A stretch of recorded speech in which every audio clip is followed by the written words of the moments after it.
Hello students, welcome to mega D classes. अपनी last video में बच्चों मैंने आपको ये बताया था कि जो नर्व इम्पल्स है यानी कि जो नर्व के थ्रू जाने वाला सिग्नल है वो किस तरीके से जनरेट होता है और किस तरीके से वो कंडक्ट होता है। आज हम ये पढ़ेंगे कि वो ट्रांसमिट कैसे होता है।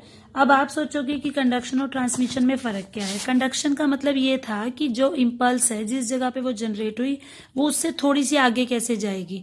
ट्रांसमिशन का मतलब है कि अगर आपको उस इम्पल्स को एक न्यूरॉन से दूसरे न्यूरॉन तक भेजना है तो वो कैसे भेजेंगे। तो जब भी कोई नर्व इम्पल्स एक न्यूरॉन से दूसरे न्यूरॉन तक जाती है तो जिस जंक्शन यानी कि जिस जॉइंट के द्वारा वो जाती है उस जॉइंट को हम बोलते हैं साइनैप्स। तो हम ये कह सकते हैं कि मान लो दो न्यूरॉन्स हैं, तो पहले वाले न्यूरॉन को हमने बोल दिया प्री साइनेप्टिक न्यूरॉन क्योंकि वो साइनैप्स से पहले की न्यूरॉन है, और बाद वाले न्यूरॉन को हमने बोल दिया पोस्ट साइनेप्टिक न्यूरॉन। तो उन दोनों की मेम्ब्रेन्स के बीच में साइनैप्स बनता है। मान लो एक न्यूरॉन हमारा ये है और जहां पे ये खत्म हो वहीं पे हमारा दूसरा न्यूरॉन स्टार्ट हो गया, तो इन दोनों न्यूरॉन्स के बीच में जो खाली जगह होगी, जो गैप होगा, उसे हम बोलेंगे साइनैप्स। और ये जो साइनैप्स है इसके अंदर कई बार एक गैप होता है जिसको आप साइनेप्टिक क्लेफ्ट बोलते हो, और वो हो भी सकता है वो नहीं भी हो सकता। वो डिपेंड करता है कि हमारा जो सिग्नल है वो हमारी बॉडी के कौन सी पर्टिकुलरली लोकेशन पे मूव ऑन कर रहा है। तो बेसिकली हमारी बॉडी में दो तरह के साइनैप्स होते हैं, एक होता है इलेक्ट्रिकल साइनैप्स और एक होता है केमिकल साइनैप्स। अब अगर हम बात करते हैं इलेक्ट्रिकल साइनैप्स की, तो इलेक्ट्रिकल साइनैप्स में हम ये मानते हैं कि जो हमारे प्री और पोस्ट साइनेप्टिक न्यूरॉन्स हैं उनकी जो मेम्ब्रेन है वो बहुत ज्यादा एक दूसरे के टच में है, क्लोज प्रॉक्सिमिटी, मतलब वो बहुत ज्यादा एक दूसरे के पास पास है। तो इस वजह से अगर एक न्यूरॉन में करंट फ्लो होगा तो वो डायरेक्टली दूसरे में चला जाएगा। यानी कि इलेक्ट्रिकल साइनैप्स में जो करंट है आप उसको ऐसे मान सकते हो कि जैसे एक सिंगल एक्सोन से ही जा रहा है, मतलब वो इतने पास होते हैं कि पता ही नहीं लगता कब एक न्यूरॉन खत्म हो गया और कब दूसरा शुरू हो गया, मतलब बिल्कुल वो एक दूसरे से कनेक्टेड होते हैं।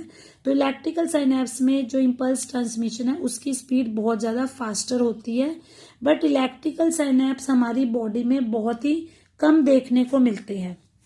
तो हमारी बॉडी में जो साइनैप्स ज्यादा मिलता है वो है केमिकल साइनैप्स। अब केमिकल साइनैप्स में क्या होता है, जो हमारी प्री और पोस्ट साइनेप्टिक न्यूरॉन है उनकी मेम्ब्रेन्स के बीच में एक स्पेस होता है जिसको हम साइनेप्टिक क्लेफ्ट बोलते हैं, और उस सिनेप्टिक क्लेफ्ट के अंदर फ्लूइड भरा होता है। तो जैसा कि आप यहाँ पे डायग्राम देख सकते हो, ये डायग्राम एक्चुअली में क्या है, अगर आपको याद हो तो हमने अपने लास्ट टू लास्ट लेक्चर में न्यूरॉन का स्ट्रक्चर पढ़ा था, जो मैं आपको यहाँ पे फिर से दिखाना चाहूंगी।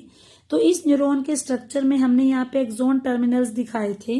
इन एक्सोन टर्मिनल्स में हमने लास्ट में थोड़े से स्वेलिंग मतलब सूजे हुए पार्ट दिखाए थे जिनको हमने सिनेप्टिक नोब बोला था। तो एक्चुअल में जो आपका ये डायग्राम है जिसके बारे में हम आज बात कर रहे हैं, ये डायग्राम आपका उसी साइनेप्टिक नोब का जूम व्यू है। मतलब उसी साइनेप्टिक नोब को अगर हम जूम करके देखते हैं तो जो वो स्वेलिंग वाला पोर्शन था वो इस तरह का दिखता है। तो यहाँ पर ये जो ग्रीन कलर का दिखाया हुआ है ये एक्सोन है, मतलब ये हमारी जो पहले वाला न्यूरॉन है ये उसका एक्सोन है, ये उसका साइनेप्टिक नोब है। इस साइनेप्टिक नोब में अगर हम देखें ये एक्सोन टर्मिनल है जिसको हमने जूम किया हुआ है, तो इसके अंदर आपको इस तरह से सर्कुलर पार्ट्स दिखेंगे, इनको हम बोलते हैं साइनेप्टिक वेसिकल्स। तो ये हमारी प्री साइनेप्टिक मेम्ब्रेन है क्योंकि पहले वाले न्यूरॉन की मेम्ब्रेन है, और ये जो नीचे ब्लू कलर से दिखाई हुई है ये हमारी पोस्ट साइनेप्टिक मेम्ब्रेन है। तो ये प्री और पोस्ट साइनेप्टिक मेम्ब्रेन के बीच में जो ये खाली जगह है, इस खाली जगह को हम साइनेप्टिक क्लेफ्ट भी बोल सकते हैं। और ये जो सिनेप्टिक क्लेफ्ट है इसके अंदर यहाँ पे जहां जहां पे ये डॉट्स दिखा रखी हैं यहाँ पर फ्लूइड भरा होता है। इसके अलावा पोस्ट सिनेप्टिक मेम्ब्रेन पे आपको रिसेप्टर्स भी दिख जाएंगे, और यहाँ पे जो ये छोटे छोटे से येलो कलर की बॉल्स दिखाई हुई है ये है न्यूरोट्रांसमीटर।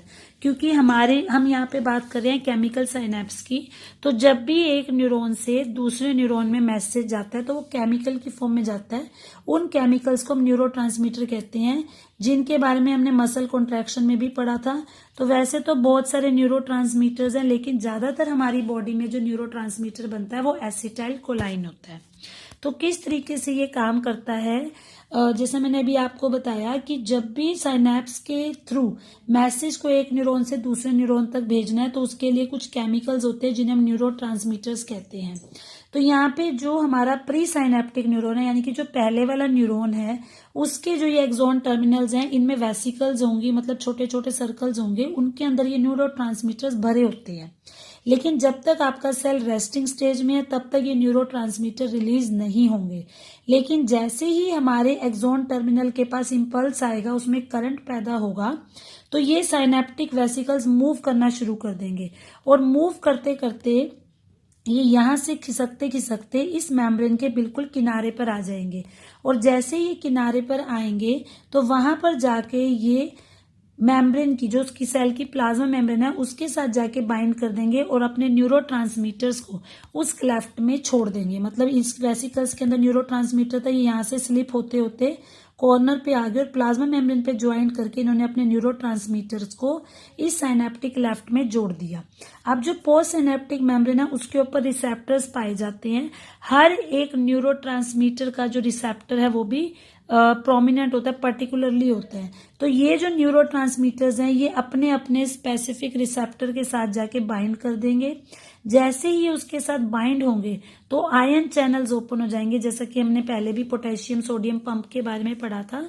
तो यहाँ पर भी आयन चैनल्स ओपन हो जाएंगे, जिसकी वजह से आयंस की एंट्री शुरू हो जाएगी। उसकी वजह से जो हमारा पोस्ट सिनेप्टिक न्यूरॉन है उसमें भी एक पोटेंशियल क्रिएट हो जाएगा। अब वो पोटेंशियल एक्साइटरी भी हो सकता है और इनहिबिटरी भी हो सकता है। एक्साइटरी का मतलब होता है कि ये भी हो सकता है कि उसके रिलीज होने की वजह से जो स्टिमुलस है वो और ज्यादा फास्ट हो जाए, यानी कि हमारे शरीर में और जल्दी जल्दी मूवमेंट शुरू हो जाए।